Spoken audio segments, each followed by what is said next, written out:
కడప జిల్లా బద్వేల్ రోడ్లోని బాలికల గురుకుల పాఠశాలలో 10వ తరగతి విద్యార్థినిపై టీచర్ చేయి చేసుకున్నారు. దీంతో విద్యార్థిని తల్లిదండ్రులకు పాఠశాల వద్దకు వచ్చి ఆందోళన దిగినటువంటి పరిస్థితి. బంధువులు చనిపోయారని స్కూల్కు 2 రోజులు లేటుగా వస్తానని విద్యార్థిని అరుణ టీచర్కు తెలిపింది. అయినా విద్యార్థిని టీచర్ కొట్టింది. సమాచారం ఇచ్చిన టీచర్ కొట్టడం పట్ల అరుణ తల్లిదండ్రులు ఆగ్రహం వ్యక్తం చేశారు. ఉపాధ్యాయురాలిపై చర్యలు తీసుకోవాలని ఇన్ఛార్జ్ ప్రిన్సిపల్కు ఫిర్యాదు చేశారు.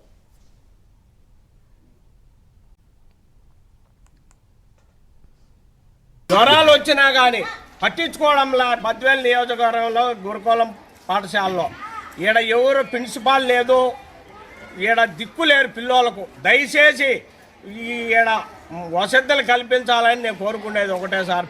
ప్రతి ఒక్క పిల్లోళ్ళు కూడా ఈడ వాళ్ళ ఆధీనంలో కంట్రోల్లో లేదు. ఒక భోజనం కానివ్వండి, ఒక నీటి వసతి కానీ, ఒక టీచర్లలో కానీ కనీసం గేట్ కాడ ఉండే వాచ్మెన్లు కూడా మమ్మల్ని అతి పవర్తంగా మాట్లాడతారు. ఏదన్నా ఉంటే పోండి అనడము, ఎవరు నీవు ఏడైనా చెప్పుకోపో అనడము. వాళ్ళు కూడా ఆడికి తయారైంది సార్. జ్వరాలు వచ్చినా కానీ పట్టించుకోవడంలా బద్వేల్ నియోజకవర్గంలో గురుకులం